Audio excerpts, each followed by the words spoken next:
Fellas, I don't know about you, but I'm absolutely sick of fighters who are at the back of the queue demanding title shots in the UFC, and this is happening a lot in the featherweight division. There's arguments for Sterling, Evloev, Lerone Murphy. In my opinion, how the division should be is Evloev and Lerone Murphy are the most deserving contenders. Every other top contender is still one big win away from a title shot. We've had Aljamain Sterling piping up on Twitter saying that Murphy is at next and he should be getting the next shot, to which Lerone Murphy responded, "How is Al Jones' name in the mix? I'm confused. He's 2-2 in his last 4. Good bantamweight, average featherweight. Only one makes sense, and it's Lerone Murphy." And I agree with Lerone Murphy in this situation. Like I said, him and Evloev are the most deserving contenders. They're both undefeated, 17-0 and 19-0. They both have a good chunk of ranked wins in the division. Both have about 4 ranked wins. The only difference is they were both scheduled to fight Aaron Pico. Only one of them took the fight and knocked him out cold, being Lerone Murphy. So I think Lerone Murphy, for that reason, should be the #1 contender out of all of them, and he should be taking Volkanovski, hopefully, at UFC 323. And like I said, he's the #1 contender. And Aljamain Sterling responded. He said, "You beat a Bellator guy, Brody, ran circles from Emma, and have 2 finishes in your whole career." Well, hold on. Let's look at your featherweight wins, Aljamain Sterling. If you've got this good resume in the featherweight division, you've beat Calvin Kattar and Brian Ortega. Calvin Kattar's like the opposite of a slut, like the male equivalent of a slut in the UFC. He's been ran through by everybody, and he's lost most of his fights. He's on a losing streak. I think he's got one of the biggest losing streaks in the UFC right now. That's not an impressive win. That's not a braggable win. Yes, you dominated him, but that's one of your 2 featherweight wins. And your other one was Brian Ortega.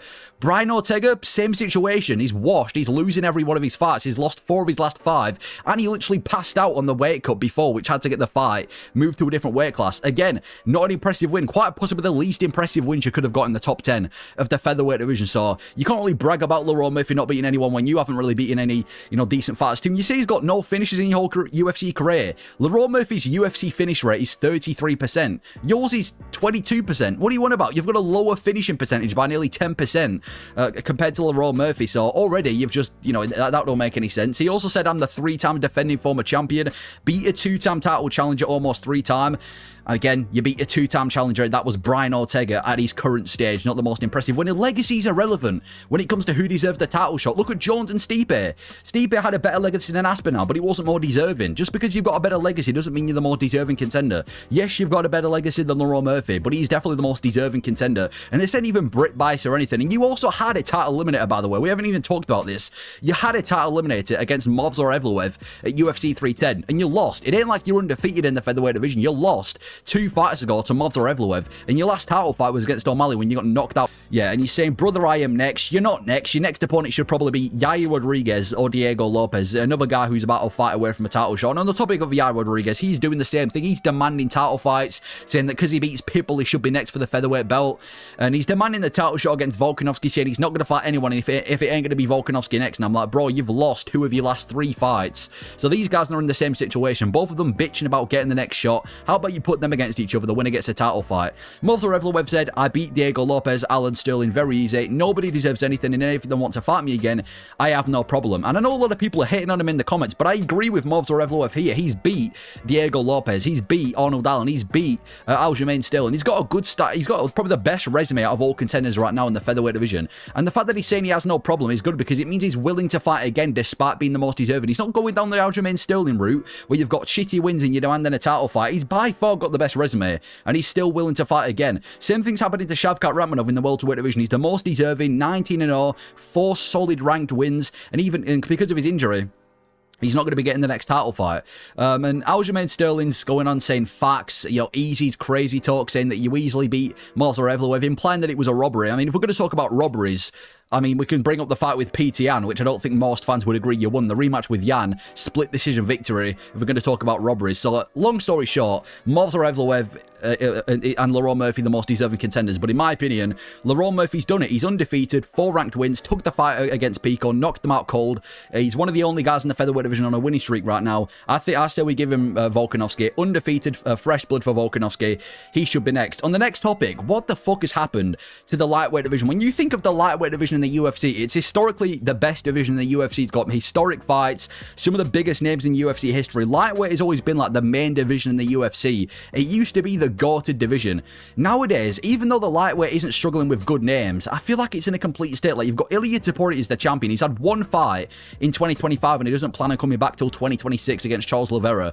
And he's gone on the Nelk Boys podcast and essentially ducked the #1 contender in this division in Arman Tsarukyan. He's refused the biggest test in Tsarukyan, not just saying he won't fight him next, next, but saying he's never going to fight him. And he's also gone out there and said that he's willing to fight Justin Gaethje, who's quite possibly the easiest contender, a tailor-made matchup for Ilia Topuria in this division. And on top of that, he's focused more on Canelo and Crawford than he's on the UFC. The UFC, one of the UFC's biggest stars, undefeated champion pound for pound number 3. He's talking non-stop about a guy who would not even fight in MMA. He's constantly talking about Terence Crawford rather than potentially selling a fight in the UFC. Again, reminds me back of Conor McGregor when he wanted to get into boxing too. So that's the champion. Don't get me wrong, entertainment-wise, fight style-wise, Topuria's one of the best, but his antics outside the octagon, I can't stand him. He's a mess of a champion. And then you've got Arman Tsarukyan as the number 1 guy. Tsarukyan hasn't fought since April of 2024. UFC 300 was this guy's last fight, April of 2024. Over 500 days ago. He was supposed to take on Makhachev. He pulled out last minute, ruined the fight, which got on Dana's bad side. He's now scheduled to grapple with Benson bloody Henderson, who's, I assume he's approaching like 40 years old now, in a grappling matchup, which is his only scheduled bout this year. So Arman Tsarukyan, as the number 1 guy in the division, is a bit of a placeholder. You've then got Justin Gaethje, and Gaethje, he's refusing anything but a title fight. He's gone out and said he's won 3 of his last 4, losing in an exhibition fight. That exhibition was when he got knocked out by Holloway, and he's saying he might retire if he doesn't get the next title shot. And I'm like, bro, you got knocked out a fight ago brutally by Max Holloway after getting dominated, and you've already lost 2 title shots before to Khabib and Oliveira too. And that's another top contender. You've also got Paddy Pimblett as well. Paddy Pimblett's not as bad as the others, but the guy I feel like Paddy Pimblett, he fought Chandler, then dipped. He beat Chandler, brutalized him, and he's dipped ever since then, and he also refuses Arman publicly. You've also got guys like Holloway, who's already been knocked out by Ilia. You've got guys like Dan Hooker, who's injured and inactive, and let's be honest, ain't ever going to win a belt. So I feel like lightweight nowadays, at the top, it's just inactivity and ducking. There's such slow movement in this division. I think all 3, between middleweight, welterweight, and featherweight, are all above the lightweight division. Not the lightweight's, necessarily a bad division, but I can't sit here and say it's the best in its current form. Anyway, onto some fight announcements by the UFC. Derrida versus Hernandez, which could have been a title eliminator for the middleweight division if, they got a really impressive performance, is now off.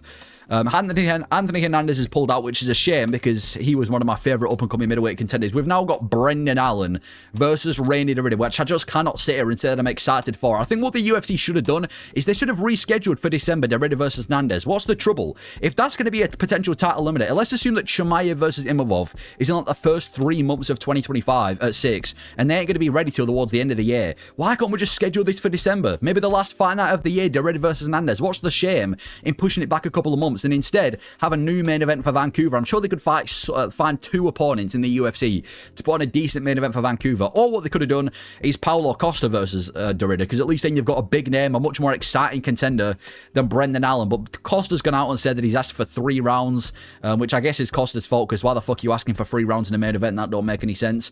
Some other announcements, we've got Bo Nickel versus Rodolfo Vieira.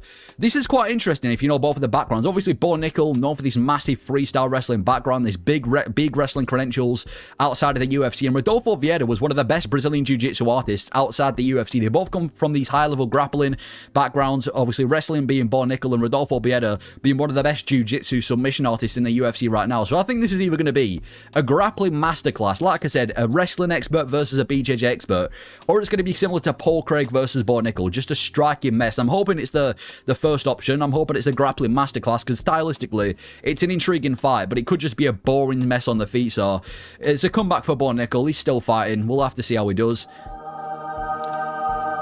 Roman Kopylov versus Gregory Rodriguez might be the most exciting fight I've seen in the UFC in a while. If you don't know Roman Kopylov, the guy's got a high KO rate, most of his wins by KO, and he's one of my favourite strikers in the middleweight division. I know his fight with Costa was kind of lackluster, but usually he's super technical, but he's also super dangerous at the same time. He's Roman Kopylov, one of my favourite strikers to watch at middleweight right now. And Gregory Rodriguez is a fucking machine. He lives up to the name Robocop. He's probably the most powerful dude in this division. He just brutally knocked out Jack Hermansson. Him and Roman Kopylov, I think it's at UFC 322. That is a fucking orgasmic fight. But I think I've match made them against each other before. You've got, like I said, a technical, dangerous striker in Roman Kopylov, a powerful dude who brings it every time, and Greg Rodriguez. Whoever made that fight, give him a bonus.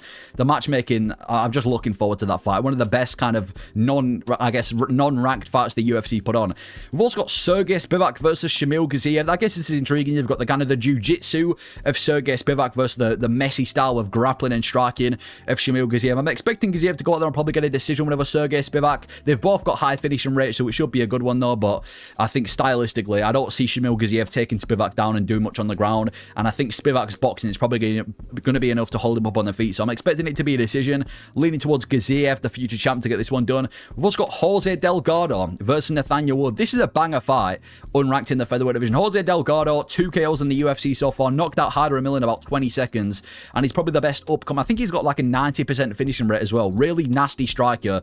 And Nathaniel Wood might not be as dangerous, but technically, he's one of the best technically unranked strikers we've got right now in the featherweight division. I don't think he's ever really been outstruck in the UFC. He always picks people apart. Like I said, a little bit gun shy, doesn't really go for the kill too often, but technicality is some of the best in this division. So him and Delgado is going to be a banger. But those are the top topics I'm covering today. The title shot situation in the featherweight division is a mess.